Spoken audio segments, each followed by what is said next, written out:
This envelope changed everything. My mother, Eleanor, slid it across the linen tablecloth, her diamond ring catching the light. My sister, Camille, leaned in, phone ready, pretending it was a moment worth remembering. The restaurant, Le Palais, fell quiet. The string quartet hesitated mid-note. Inside that envelope wasn't money or a card. It was a disownment letter signed by all of them. My graduation present. I, Elias, folded it once, twice, and stood up. No words, no scene, just silence and the weight of paper in my hand. They thought they'd written my ending. They didn't realize they just started their own. Stay until the end. You'll see how silence rewrites everything.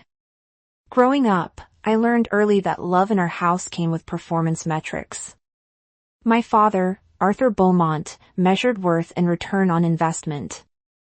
My mother, Eleanor, measured it in appearances. My sister, Camille, just happened to be the perfect balance of both. At dinner parties, I was always introduced last. Camille is a senior associate in London. My mother would beam, her hand resting proudly on my sister's shoulder. Then her tone would soften, almost apologetically. And this is Elias. He's still studying. The same pause, the same polite smile, as if I were a late project, still waiting for approval. Guests would nod, glance at me briefly, then redirect their attention to the champagne. I learned to smile back quietly, predictably. Our dining room always smelled of cedar polish and expectation. The chandelier above the crystal table threw fractured light across my glass, scattering reflections that never quite settled. I used to count them, tiny broken halos, while my father discussed markets and mergers, and my mother rehearsed gratitude to donors who mistook vanity for virtue. Camille thrived in that world. She learned how to glide between conversations, when to laugh softly, when to tilt her head just enough to look engaged. I studied her like a science. Every gesture earned approval. Every pause was calibrated. I, on the other hand, worked nights at a cafe near campus. The espresso machine hissed louder than any conversation at home. There, people didn't care about last names or legacies. They just wanted their orders right and their names spelled correctly. I liked that. It was measurable, clean, honest. One Sunday after a long shift, I came home to find Camille sitting at the kitchen counter, her laptop open, my father pouring wine. We were just talking about you, he said, swirling the glass. Camille thinks you're wasting your time behind a coffee counter. Camille didn't look up. It's not wasting, Dad. It's character building. Her tone was light, but the edge was there, sharp enough to slice through the polite air. I laughed softly, pretending it didn't sting. I'm funding my tuition, I said. My father shrugged. Degrees don't pay bills, Elias. Numbers do. Remember that. I wanted to remind him that I understood numbers better than anyone in that house, that I could build systems, track variables, model outcomes. But his attention was already drifting back to Camille.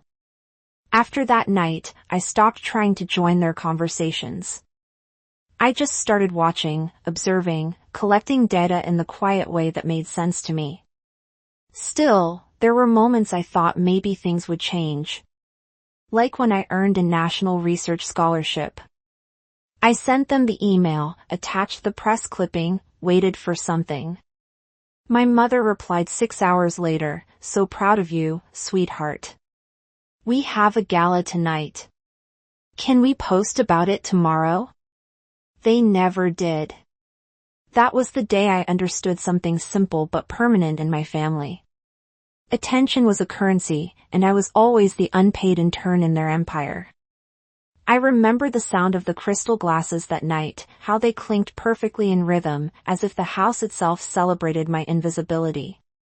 That was the night I learned my place in this family, somewhere between silence and proof. 2 days before graduation, a message arrived in the family group chat, a reservation link. Lou. Palais, the same restaurant my mother booked for every milestone that wasn't mine.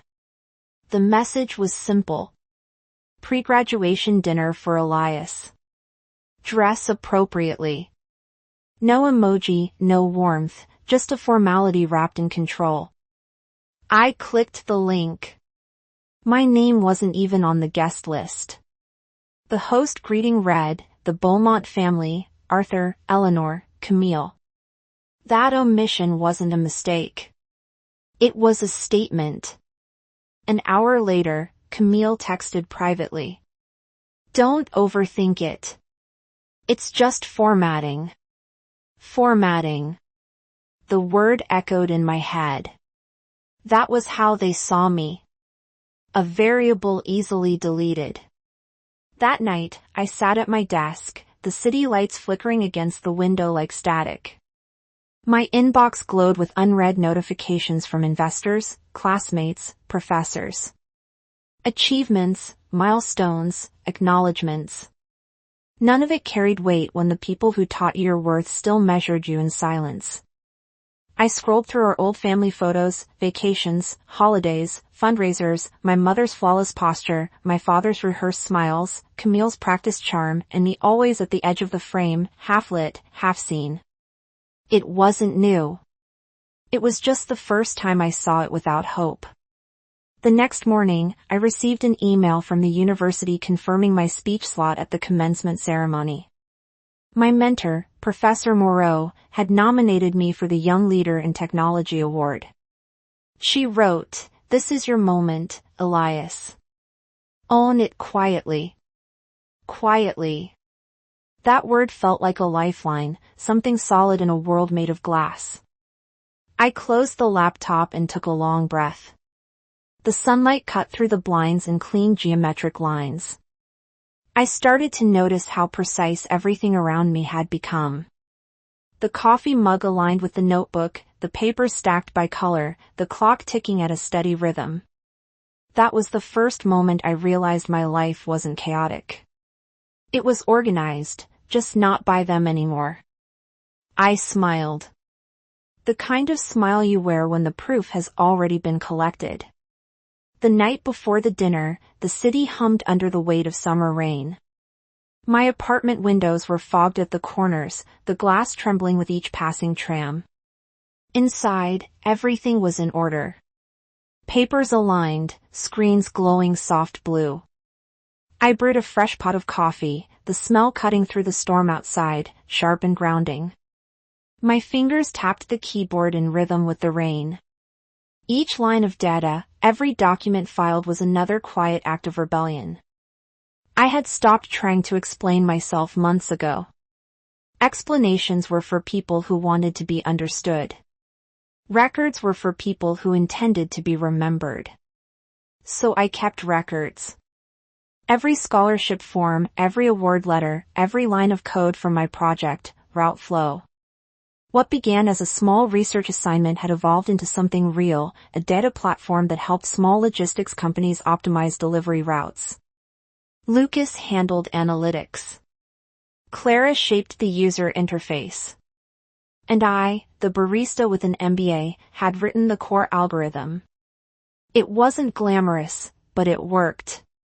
The breakthrough came one early morning, long before sunrise, when I ran a simulation that cut fuel costs by 12%. I remember leaning back, staring at the numbers. Proof. Tangible, undeniable proof. By the time the university's startup symposium arrived, route flow was ready. Professor Moreau stopped me before I went on stage. "You don't need to sell yourself," she said. "Just show them how it works. Let the data speak." It did. When the presentation ended, applause erupted, polite at first, then real. Among the crowd stood a man in a tailored gray suit. Thierry Dubois, CEO of Alpine Logistics. He approached afterward. His tone measured, his interest genuine. "You've built something scalable," he said, studying the graphs. But more than that, something fair. Fair, a word I hadn't heard in years. We met twice after that. The third time he slid a folder across the table. Inside was a letter of intent. Alpine Logistics wanted to acquire route flow for 6.2 million euros, plus a director-level position for me. Post-graduation. I didn't sign immediately. I read every clause, every subline. I wanted to make sure the system I'd built, the one built from silence, not privilege, stayed intact. When I finally signed, it wasn't triumph. I felt it was balance. From that point, I started building my own archive. Digital copies of every document, timestamped and encrypted. Transaction receipts, licensing records, payment confirmations, the kind of paper trail that doesn't just tell a story, it seals it. The night I received the final transfer confirmation, I printed the letter. The sound of the paper sliding out of the printer was cleaner than applause. That's when I opened the family group chat for the first time in months. The most recent message was from my mother. A photo of Camille at some law firm gala captioned, "Proud doesn't begin to cover it." I typed a simple reply, "Graduation dinner confirmed. I'll be there." No emojis, no explanation. After that, I cleaned the apartment the way I always did before major moments. Every item had a place, every line symmetry on the desk. My offer letter, my degree folder, and a small envelope I'd kept since childhood, a faded birthday card my mother once gave me with "To my little dreamer" written on it. I placed the new documents beneath it, the ink fresh, the paper heavy. Midnight came quietly. I closed my laptop, poured the last of the coffee, and watched the city lights ripple across the river. I thought about that upcoming dinner, their smiles, the cameras, the performance. For the first time, I wasn't afraid. They would bring their own letter, thinking it would define me. What they didn't know was that I'd already signed something far more permanent, my independence. I fell asleep with that thought. The rain had stopped. The silence that followed felt almost ceremonial. The next morning, I woke before sunrise. The first light caught the corner of the desk, gleaming off the silver clip holding the contracts together. I touched the paper, lightly, grounding myself. I didn't dress for them. I dressed for records. Clean blazer, tied hair, neutral tones. The kind of look that doesn't beg to be seen, but demands to be remembered. Before leaving, I aligned my coffee cup next to the laptop, exactly 1 inch from the edge. Habit. Order. Proof. I locked the door behind me. The streets were still damp, reflections stretching across the asphalt. My reflection looked back from the window of a passing cab. Calm, composed, someone I recognized for the first time. When I arrived near Le Palais, I stopped in front of the glass doors. Inside, I could already see the faint shimmer of chandeliers, my mother's silhouette, the familiar tilt of Camille's head as she adjusted her phone camera. I breathed once, steady. They thought tonight was their stage. They had no idea the script had already been rewritten, signed, sealed, timestamped. This time, I wasn't walking into their performance. I was walking into proof. The hostess smiled when she saw me. "Beaumont party?" she asked. Her tone was professional, but I caught the flicker of surprise when she realized my name wasn't on the reservation list. I nodded anyway. "Yes," I said. "They're expecting me." Inside, the air smelled of truffle butter and expensive indifference. My family occupied the corner table under a halo of chandelier light. My mother waved, as if this were a reunion, not an execution. Camille lifted her phone slightly, framing the shot. "Elias, darling," my mother said, her voice dipped in sugar. We have something special for you. A server appeared, setting a pristine white envelope by my plate. My father cleared his throat, rehearsed authority filling the pause. It's time we all move forward, he said. My mother smiled wider. From all of us, she added. Camille's camera caught everything, the envelope sliding across linen, my expression unreadable. I opened it slowly. The paper was heavy, embossed, legal. We, the undersigned, hereby release and relinquish all familial obligations and ties with Elias Beaumont. It was signed by each of them. Initials perfect, loops practiced there. It was my graduation gift. The table watched, waiting for a scene. Maybe a tear, maybe a raised voice. But I'd already lived the real drama. I folded the paper once, twice, then placed it carefully beside my coffee spoon. Thank you, I said. My tone was even, deliberate. Camille blinked. You're thanking us? I met her gaze for the closure. The air tightened, thin as glass. My father shifted in his chair. My mother's hand hovered over her wine. Camille lowered her phone just slightly, unsure what she was filming anymore. Elias, my mother said softly. You don't have to make this harder. But I was already reaching into my bag. I pulled out a folder, the same neutral gray as the suit Thierry had worn the day he handed me the contract. I placed it on the table and opened it toward them. Inside was the acquisition announcement. The Alpine Logistics letterhead gleamed under the light. Beneath it, my name, Director of Data Operations, Route Flow, Integration Lead. For a moment, no one spoke. The quartet in the background shifted songs, unaware they were scoring a funeral. Camille leaned forward, reading faster. This is yours? Yes. My father frowned, the kind he reserved for bad investments. You sold it. I built it. Then I sold it, I said quietly. The deal closed last week. My mother tried to recover her composure. We didn't know. I know, I said. It was the first time I'd ever seen my mother truly speechless. Camille's phone was still in her hand, but the red light was off now. My father reached for his wine glass, but his grip trembled slightly, enough for the stem to click against the marble. I didn't raise my voice. I didn't smile.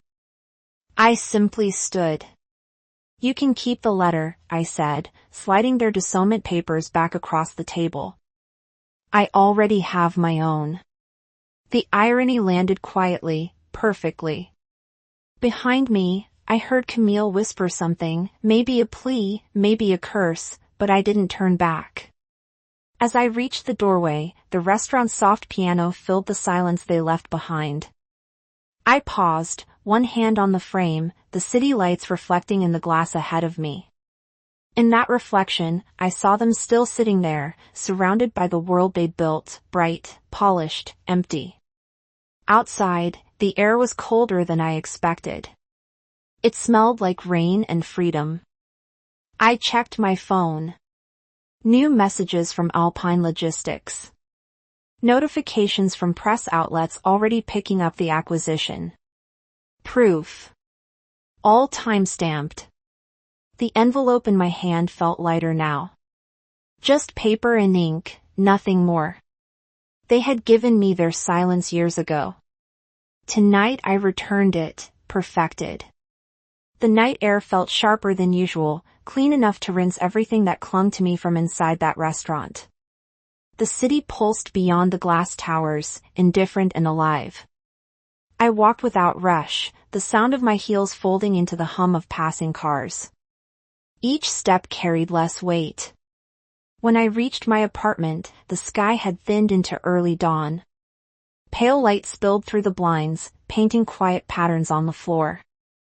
I set the envelope on the counter next to my framed degree. Their letter looked small beside the new one.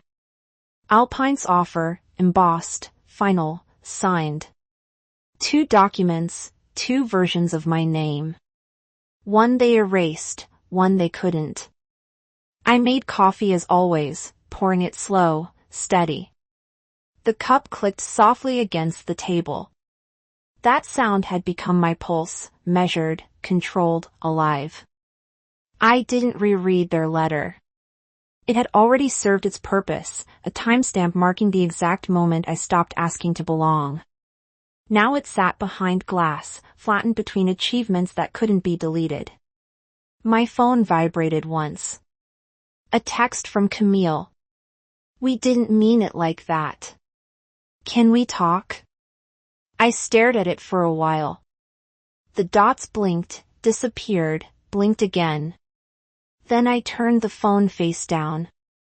Some messages aren't meant to be answered. They're meant to echo into silence. The light shifted warmer outside.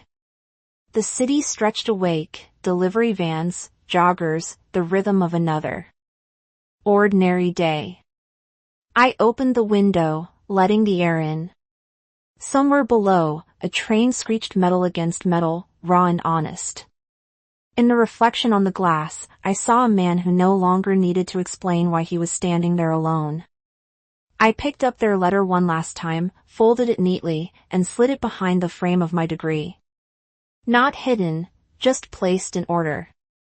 Evidence of what was, proof of what changed. The air in the room steadied. My shoulders did too. Silence at last didn't feel empty. It felt earned. Revenge didn't sound like victory. It sounded like calm breath in a quiet room. The kind of silence you choose, not the kind forced on you. Families break loudly. Peace rebuilds quietly. They wrote me out of their story, but I became the footnote they'll never erase. Some stories don't end with forgiveness. They end with clarity.